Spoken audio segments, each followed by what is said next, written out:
Hello! We are at part 2 in the book. I think there's 4 parts in the book. I'm not sure. This is chapter 18, I believe. And it's called Kidnapped. It's getting intense, guys. Oh, my glasses. Okay. Taylor shook with fear in the back seat of the utility van. Her head still ached, as did her hands, which were strapped in front of her with plastic ties. She felt as if she'd been drugged. A leather strap crossed at her waist, holding her tightly to the seat, and her legs were bound at her ankles with leather shackles fastened to the floor. The van appeared to have been designed for this very purpose, transporting prisoners. On top of her fear, she felt carsick and wondered if she might throw up. It all happened so fast. She had been at cheerleading practice for only a few minutes when she came down with an excruciating headache and had to sit down. After 10 minutes, Mr. Shaw suggested she go home. That was when Taylor first noticed that scary-looking girl watching her from the gym door. At first, she went outside and sat on the concrete steps, waiting for Michael, hoping the pain would go away. She noticed that the scary girl followed her at a distance. Then the pain got so severe that Taylor knew she couldn't wait any longer, so she began walking home. She was crossing the school's back parking lot when a white van pulled up beside her, the van she was held captive in. Taylor had thought the van was one of the school's food service vehicles, and she hadn't paid much attention until it stopped. The side door swung open, and as the scary-looking girl, the same girl who now sat in the front of her, stepped out. Taylor's first thought was, why is that girl wearing a dog collar? Her headache immediately intensified until she fell first to her knees, then to all fours, dizzy and disoriented. "Take it easy," someone shouted. Then a man got out from the front of the van and stood next to her. "Are you okay?" "I don't think so," Taylor said. "Let me give you a hand." Her head was spinning, and the buzzing in her ears was so loud that she didn't resist the 2 men picking her up and carrying her inside the van, blindfolding her and strapping her down to the back seat. Then someone put something over her mouth and nose. That's the last thing she remembered. She wondered if anyone had seen her being kidnapped and called the police. Maybe her father was coming for her right now. She desperately hoped so, but doubted it. The whole thing has taken less than 30 seconds. She had been taken without even a scream. Heavy rock music played from the front of the van. Earlier, when Taylor woke up, her captors were arguing over whether to listen to classic rock or rap. They flipped a coin to decide. Classic rock had won out and Aerosmith was playing, adding to her headache. The scary-looking girl sat alone on the bench in front of her. The girl was about her age, though a little shorter. She had short black spiky streaked with purple, black makeup, and she wore a black leather collar around her neck, studded with what looked like real diamonds. She had earbuds in both ears and the white cord running down her neck. For the last hour, Taylor had tried to reboot the driver, even though she knew it would likely result in crashing the van. A crash would at least draw attention outside, and she'd rather take her chances with an accident than with these people. But her attempts to reboot him only met with pain, a sharp prick in her temples. Taylor decided to ignore the pain and try rebooting again with all her might. She pressed the thought, but the pain just grew. It was like sticking pins into her own head. She finally groaned out and stopped. The girl in front of her turned around and removed one of the buds from her ear. "I'd tell you to stop doing that, except it feels kind of good." "Doing what?" Taylor asked, her head still throbbing. "Whatever it is you do to people's brains." Taylor looked at her. "How do you know what I'm doing?" "I can feel it." But you're wasting your time. It doesn't hurt me, and it won't get past me. Who are you? Nichelle, she said. I'd shake your hand, but... She paused and smiled. You're tied up. Her smile fell into a dark glare. Actually, I wouldn't shake your hand anyway, and better question is, what am I? What are you? I'm your worst nightmare. Just think of me as an electrical vampire, and girl, I could feed off you all day. The girl put her earbud back and turned around. Taylor had never before felt so helpless and afraid. She thought of Michael and his mother waiting for her. She thought of her parents.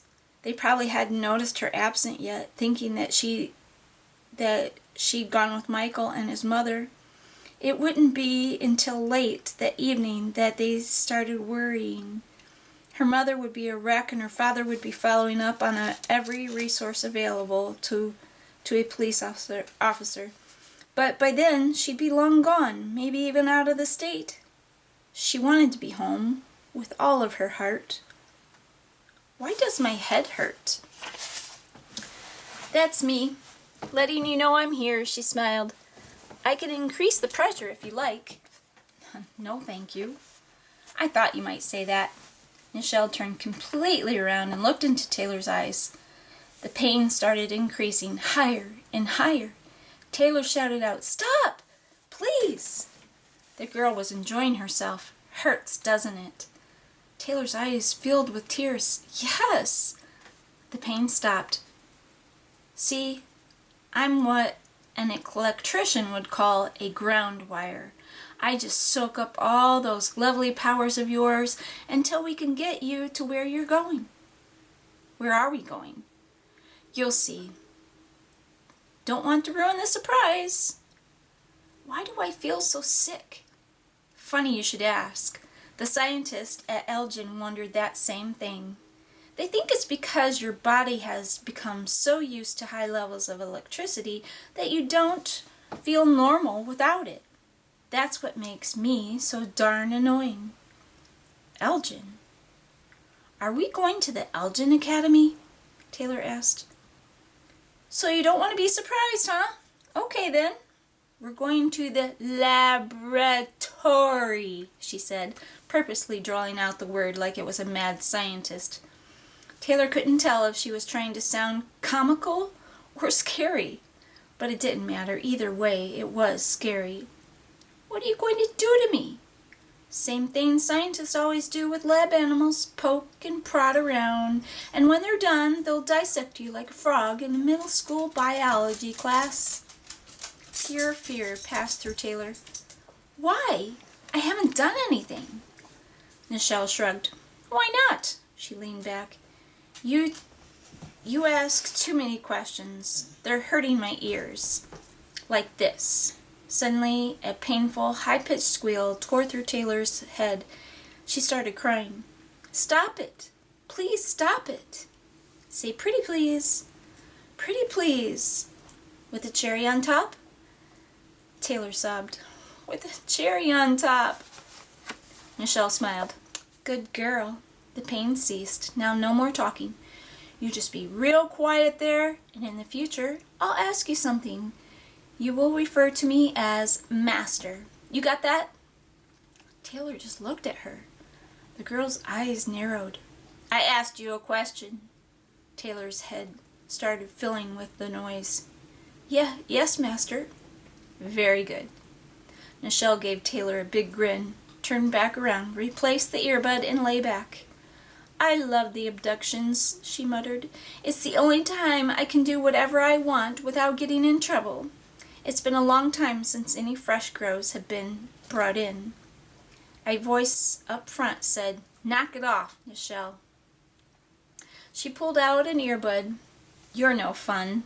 It's boring back there. I could make her bark like a dog or do something really embarrassing. Just leave her alone. She turned around and said to Taylor, These old dudes have no sense of humor. By the way, you should have seen what I did to that boy you led us to, Vay. He had a lot of electricity in him. much more than usual. When I shut him down, I almost killed him.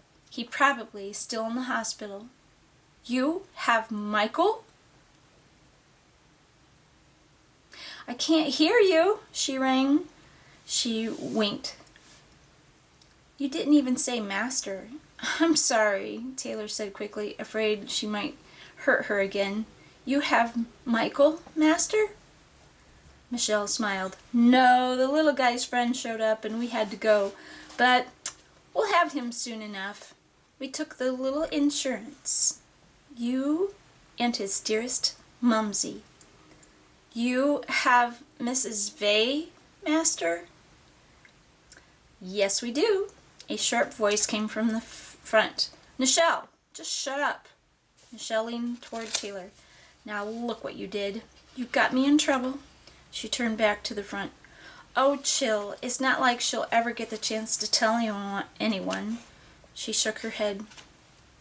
Idiots, she said under her breath, once again replacing the earbud. No more talking, she said to Taylor.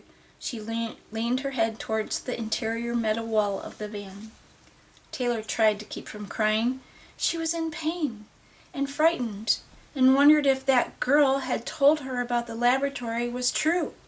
Would they really cut her open? As frightened as she was to find out, she had to know. She leaned her head against the van wall to read Michelle's mind. She saw images of school from the brochure. She saw other youths her age, some of them well-dressed and laughing, and she knew Nichelle hated these kids. She saw something she didn't understand. She saw herself at the school interacting with the other students as if it had already happened. Was she seeing the future? Then she saw other youths laying on the ground, some in pain, others crying in the dark laying in the dark place that looked like a dungeon. She sat back up, unable to continue. Everything she saw in Nichelle's mind terrified her. Aww.